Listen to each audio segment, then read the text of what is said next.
good people, kembali lagi bertemu dengan saya Lisiani di Borasari Channel. Kali ini aku mau bertanya kepada 3 orang temanku. Yang pertama kepada Yesua Sitompul, kedua kepada Melinda Marpaung, ketiga kepada Allegra, plus mamanya, Mama Eta, tentang dampak COVID yang mereka rasakan secara pribadi atau keluarga. Ikutin ya. Nama saya Yosua Parlindungan Sitompul. Itu dia foto saya, foto sekitar 10 tahun yang lalu. Kesempatan ini saya mau menjelaskan dampak COVID-19 secara ekonomi.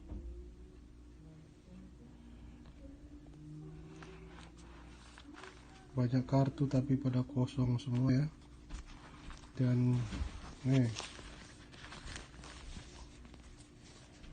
isinya tinggal berapa ini? Hitung.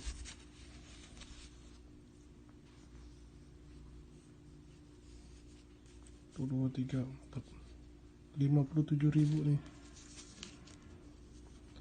Hampir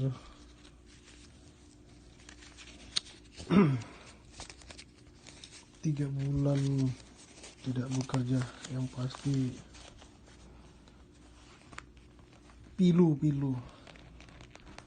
itu dia dampak COVID-19 secara ekonomi.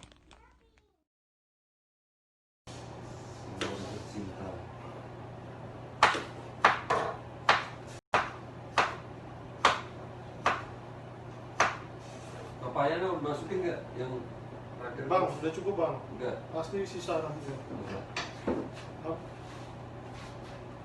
Ini mangga, apel ya? Udah cukup bang. Udah. Pepaya mau masukin lagi kebanyakan nanti. Pepaya itu hancur bang. Hancur ya? Gesturnya beda ya. Dia seperti wanita yang sedang patah hati. Hancur.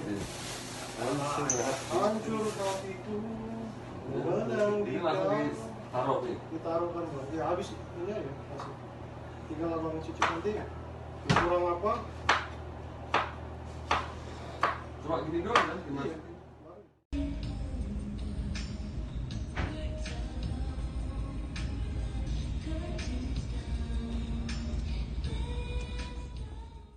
Perkenalkan, nama saya Melinda Marpaung. Saya mahasiswi semester 8 di Sekolah Tinggi Filsafat Teologi Jakarta. Saya diminta untuk berbagi bagaimana pengaruh COVID-19 ini di berbagai aspek. Yang pertama, saya ingin mengungkapkan di aspek sosial psikologi. Untuk orang-orang seperti saya yang biasanya setiap hari akan bertemu dengan orang banyak, dengan teman-teman, berada di dalam kelas, bertemu dengan dosen, tentunya ketika mengalami ini saya menjadi ngerasa kesepian atau kesendirian, kehampaan, karena biasanya bertemu dengan orang-orang dan bisa berdialog bersama dengan mereka, berdiskusi dengan mereka, tapi karena COVID itu semua tidak bisa dilakukan sementara karena memang diharuskan untuk mengisolasi diri. Dan dampaknya sangat jelas ke psikologi saya, kondisi mental saya, karena saya didiagnosis mengalami cabin fever karena saya sering marah-marah tiba-tiba, lalu suka bad mood tiba-tiba, suka juga menonaktifkan akun sosial media saya karena tiba-tiba kayak bad mood aja, gak pengen berinteraksi sama orang.